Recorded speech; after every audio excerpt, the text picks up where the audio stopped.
Como é que você começou, cara? Quando que o bichinho do papel e da tinta ficou e você ficou fã de quadrinhos, cara? Cara, na verdade eu gosto de quadrinhos desde que eu me lembro. Antes de aprender a ler, eu já gostava. Eu pedia pra minha mãe ler os quadrinhos pra mim. Eu comecei, como todo mundo acha, né? A Turma da Mônica. Os quadrinhos da Disney também. Tinha os do Mickey, né? Do Pato Donald. Esses quadrinhos bem simplesinhos. Na época, sei lá, era R$1 um quadrinho.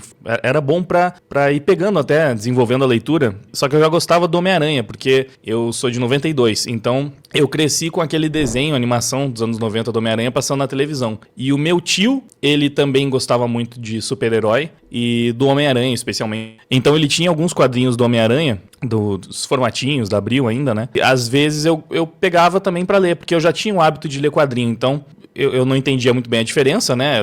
Era extremamente confuso, simplesmente, porque pegava um meio de uma HQ mensal, ainda por cima dos 90, era uma loucura, Saga do Clone. Uma hora eu tava lá lendo, mas esse cara loiro aqui é o Homem-Aranha? Porque no desenho ele não é assim. Então, por uma criança era mais confuso ainda, mas eu gostava simplesmente porque eu sentia que estava interagindo ali, tendo mais histórias do meu herói favorito. Então foi isso que me fez me conectar muito com esse universo, né? Foi especialmente o Homem-Aranha em si. Sempre foi o meu interesse maior em ler quadrinho. Até hoje eu leio as histórias do Homem-Aranha. Eu sempre gostei muito do Batman. Como alguém cresceu nos anos 90, o desenho do Homem-Aranha foi o que me fez gostar muito do personagem. E os filmes do Tim Burton foram os que me fizeram gostar muito do Batman. Além da animação do Bruce Timm também, né? Que também era uma animação maravilhosa, e tinha o desenho dos Super Amigos, então gostava de super-heróis em geral, gostava do Superman também, né, que às vezes passava o Superman do Christopher Reeve na televisão, então tudo isso atiçava muito o meu imaginário, eu já gostava muito disso desde sempre. Quando você é muito criança, você nem sabe a diferença entre desenho americano e anime, por exemplo, né? Você só tá assistindo desenho na televisão, tá assistindo TV Globinho, tá assistindo Bom Dia e Companhia, ou tá assistindo Cartoon Network, que são os desenhos que estão passando lá, é tudo misturado, tudo a mesma coisa. Mas depois eu fui entendendo, eu comecei a consumir mais anime, eu comecei a consumir mais mangá. E eu sempre gostei de desenhar também. Eu acho que todo nerdolinha tem essa fixação, né? Às vezes o caderno Isso, os cadernos de escola às vezes tinha mais desenho do que matéria copiada, né? As últimas páginas eram as páginas dos desenhos e eram as minhas favoritas. O caderno completava do final pra frente, na verdade, né? Exatamente, com o máximo de desenho possível. Eu sempre tive uma inclinação muito forte para o mundo das artes, então ali pelos meus 14, 15 anos eu também queria ter minha banda, né? Formei as minhas primeiras bandas, que foi o motivo pelo qual eu comecei no YouTube, inclusive, para fazer vídeo divulgando as músicas da banda, e já gostava de compor também, então eu sempre gostei de consumir, mas também de fazer. Eu gostava de contar as minhas histórias, criar os meus personagens, compor as minhas músicas. E acabou que hoje eu virei um cara que faz um pouco de tudo, né? Porque eu ainda lanço algumas músicas no canal, já fiz muita adaptação de música de anime. Fica fácil de entender por que eu comecei o canal praticamente fazendo essas músicas do Pokémon, de Dragon Ball e etc. Porque realmente era uma coisa que eu gostava muito. Pelo mundo viajarei, tentando encontrar um Pokémon e com o seu poder tudo transformar. Pokémon tem que pegar, eu sei. Vem comigo que eu vou te mostrar. Que a festa não tem hora pra acabar.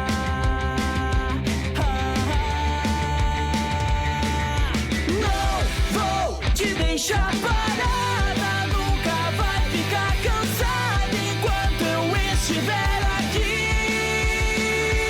Depois comecei a dar as minhas opiniões sobre assuntos variados. Hoje tô lá sendo comentarista político no Show da Manhã, né, fazendo uns vídeos sobre polêmica no meu canal de vez em quando, lançando uma musiquinha aqui e outra ali, e agora também, né, realizando um sonho, mais um sonho de infância, que é lançar o meu próprio super-herói. Aliás, você comentou aí, a banda, enfim, depois vou querer saber o seu gosto musical, se é parecido com o nosso aqui, a maioria do pessoal que tá no chat, né, que é um revisão e tal, essas paradas aí, mas na verdade, eu achei muito bacana, então você sempre teve essa vertente pro lado artístico, pelo que eu entendi, é isso mesmo? Sim, totalmente. Até nas minhas brincadeiras eu era meio artista, pra falar bem a verdade. Eu gostava de fazer... Eu não simplesmente pegava os bonequinhos e fazia eles se batendo assim. Eu gostava de criar todo um enredo, uma história, uma trama. Eles tinham que resolver um grande crime. Cara, tinha vezes que eu sou filho único, então durante a semana eu ficava sozinho, e aí nos finais de semana sempre tinha aquelas confraternizações de família, e aí brincava muito com os meus primos, ia dormir na casa deles, dormiam aqui na minha casa. E aí teve vezes já que eu passei... uma coisa de nerdola que eu nunca fiz, mas eu ainda tenho vontade, é jogar RPG. Eu já joguei RPG online, né? Mas eu fiz uma coisa que talvez seja quase como a experiência que o pessoal do RPG tem de criar uma campanha mestral. Eu passei a semana inteira criando uma história de investigação. Aí eu comecei a criar um monte de provas e colocava uma coisa escondida num broche que eu pegava da minha mãe, escondia o broche no lustre, e aí colocava um outro negócio, não sei o quê. Armava a casa inteira. Aí chegava o meu primo, que eu brincava mais, e a gente, no final de semana, basicamente, ia viver aquela historinha que eu tinha montado, da investigação, do crime. Realmente, em todos os aspectos, acho que sempre teve a arte sempre me chamou muita atenção. Em tudo, até nas brincadeiras. Se você tiver a oportunidade, cara, olha, você vai curtir. Cara, pra te falar a verdade, a Liga Nerdola tá conversando sobre fazer a nossa própria campanha. Já até falei que seria muito interessante se essa campanha até se passasse no nosso universo de quadrinhos ali, de repente. Então, tem umas ideias rolando aí. Pra mim vai ser novo, porque eu sempre gostei de ver, mas RPG mesmo só joguei online.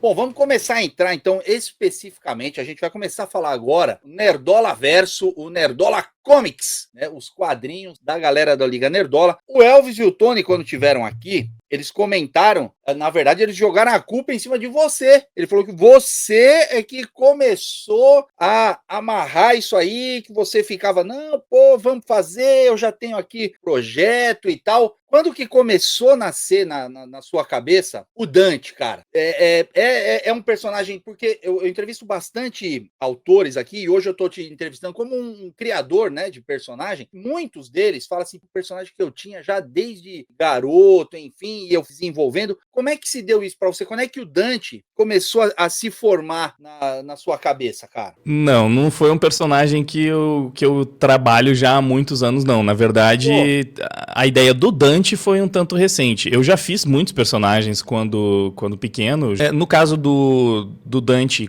nesse universo de super-heróis, foi uma coisa mais planejada pra gente dar vida a esse universo da Nerdola Comics. Foi uma necessidade, você diria? Não sei se uma necessidade. Eu tava com essa ideia, já tinha um tempo. Aí eu tinha chamado o Marcos, o Ceifeiro, que é um amigo meu aí, também faz vídeo pro YouTube, que é um cara que também adora quadrinhos, um grande fã do Homem-Aranha. E eu tinha comentado com ele sobre a possibilidade de a gente lançar um super-herói, uma HQ e tal. E aí ele falou que ele gostava muito da ideia, que ele tava animado. Eu falei que a gente tava tendo conversas assim, estava num estado ainda embrionário, né, nas conversas da Liga Nerdola, mas podia acontecer. Eu sempre fui muito de encabeçar os projetos e puxar o bonde, na verdade. Desde... Cara, ironicamente, que eu acho que nem é uma característica muito forte na galera que tem tanto apelo assim com o lado artístico, essa parte de liderar os projetos, desde as bandas, né? Que eu era o vocalista e eu era aquele cara que tinha que puxar. As minhas bandas, elas até que duravam um tempo, justamente porque eu era o cara que tava lá sempre puxando, tinha que marcar ensaio, tinha que ir atrás de lugar pra tocar, tinha que compor, enfim, agrupar as pessoas, lidar com as pessoas também pra fazer com que o grupo permanecesse unido e interessado. Tudo isso eu conseguia desenrolar até bem, assim, uma coisa um tanto natural pra mim. E na Liga Nerdola, esse papel acabou meio que caindo no meu colo, de certa maneira. Sobrou pra você. É porque eu acho que naturalmente eu tava puxando isso. O grupo ali, todo mundo tem essa parada de... Youtuber, ele é meio artista e meio independente, e a galera gosta muito mais da parte de criar e de gravar e de falar do que pensa, do que da parte burocrática e de ter que esquematizar tudo. Essa parte que ninguém gosta muito, né? Eu também não gosto, eu só sou meio... motivado, eu acho, que eu começo a ficar empolgado com o projeto, que foi o caso da Nerdola Comics, e eu começo a puxar todo mundo, até porque eu acho que eu sinto um pouco às vezes que se não tem alguém pra puxar o negócio, ele não sai do lugar ou demora muito mais. Então, a própria criação do canal da Liga Nerdola, né, foi uma coisa que eu puxei bastante. O projeto da Nerdola Comics também a gente tava conversando, mas eu já comecei a botar a mão na massa o mais rápido possível pra fazer acontecer, pra tirar do papel, e sempre que isso acontece, a galera vem junto, né? Então, foi importante. E aí eu tava tendo essas conversas com o Marcos. A gente tava pensando, primeiro, num personagem que fosse inspirado mais no Homem-Aranha, porque eu convidei ele, como falei, é o meu personagem favorito, é o personagem favorito dele também. Então a gente tava pensando, bom, fazer um herói jovem, adolescente, né? Que lute fazendo piadinhas e tal. Até porque o Marcos é muito bom escrevendo piadas, ele já tem bastante experiência com isso, porque ele trabalha no canal Voice Makers, fez muitos roteiros lá no Voice Makers e os caras fazem paródias, então eles escrevem muitas piadas muito boas. Era um personagem que tinha tudo a ver, sabe? E aí eu ia tendo algumas ideias pro personagem, só que não fechava no conjunto. Criar em dupla é muito mais difícil porque as coisas têm que se alinhar. Então, às vezes, tinha alguma ideia, por exemplo, os poderes, na hora de pensar no qual vai ser o poder desse personagem. Eu gosto de um poder que você tenha como explorar ele criativamente, fugir um pouco do óbvio. Uma forma criativa interessante de explorar um poder, né? O poder de se esticar do Luffy, né? Do One Piece, do Luffy, sei lá como é que o pessoal fala. O óbvio é você pensar que o cara tá esticando os braços, os pescoços, tá deixando a mão grandona, enrolando as pessoas. Mas eu achei muito legal quando eles pensaram no buff dele esticando as veias para fazer com que o sangue pulsasse, bombeasse mais rápido, e assim ele consegue aumentar os atributos físicos dele também. E aí eu pensei que poderia fazer coisas parecidas com o poder de fogo, tipo assim, aquecer o corpo e fazer com que os músculos crescessem por causa disso, alguma explicação maluca desse tipo, que dava para usar criativamente, porque você pode usar para fazer o personagem voar, né? Isso já é um tanto óbvio e batido, mas enfim, é um poder que dava para fazer bastante coisa. Só que aí o Marcos ele falou, pô, mas é que se a gente vai querer fazer um personagem um pouco mais próximo do Aranha, tem que ser um personagem com um poder que tenha mais mobilidade, que tenha uma coisa mais esquiva, velocidade, sabe, ficar pulando pra lá e pra cá. E ele gosta muito de lobo. Eu já sabia onde ele ia chegar, porque eu sei que o bicho favorito dele é lobo. Aí ele sugeriu, né? Podia ser um personagem com poderes de lobo. E daí a gente já foi encaminhando. Sempre gostei desse poder de fogo azul. Eu acho ele muito bonito, muito plástico. E acho que dava pra fazer bastante coisa, explorar ele criativamente. Então eu fui guardando algumas ideias nessa outra caixinha, assim, enquanto eu ia desenvolvendo esse personagem com o Marcos. E aí eu pensei, bom, eu já tô planejando fazer esse personagem mais adolescente, piadista e tal, né? Eu quero fazer uma coisa extremamente diferente disso. Quero também fazer, então, o meu próprio personagem que seja... se eu já estou trabalhando um adolescente, eu quero que esse seja um adulto. Se eu estou trabalhando num que já é mais piadista, assim, eu quero que seja um cara mais sério. Fazer um personagem mais alegre, infanto-juvenil aqui, um personagem um pouco mais sério, com uma carga mais política do outro lado. Então, também, naturalmente, são os meus dois personagens favoritos, da Marvel, o Homem-Aranha, da DC, é o Batman. Ficou uma inspiração meio que em cada um desses polos. E aí, no Dante, eu fui colocando vários desses elementos. Enquanto a gente ia contar uma história de origem, realmente, de um personagem aprendendo a usar os seus poderes com esse lobo, o Dante eu queria que ele já tivesse consolidado, que já fosse um personagem que já sabe usar os seus poderes, que já tá atuando há mais tempo, que já tivesse um background e depois explicar, né, o que aconteceu nessa história dele, mas já mostrando ele como um personagem atuante. E no preview das 4 primeiras páginas eu tento estabelecer algumas dessas coisas. E aí eu fui colocando vários elementos que eu achei que seriam interessantes de trabalhar. Fiz com que ele fosse um super-herói libertário, e aí eu não posso entrar muito em detalhes, porque senão...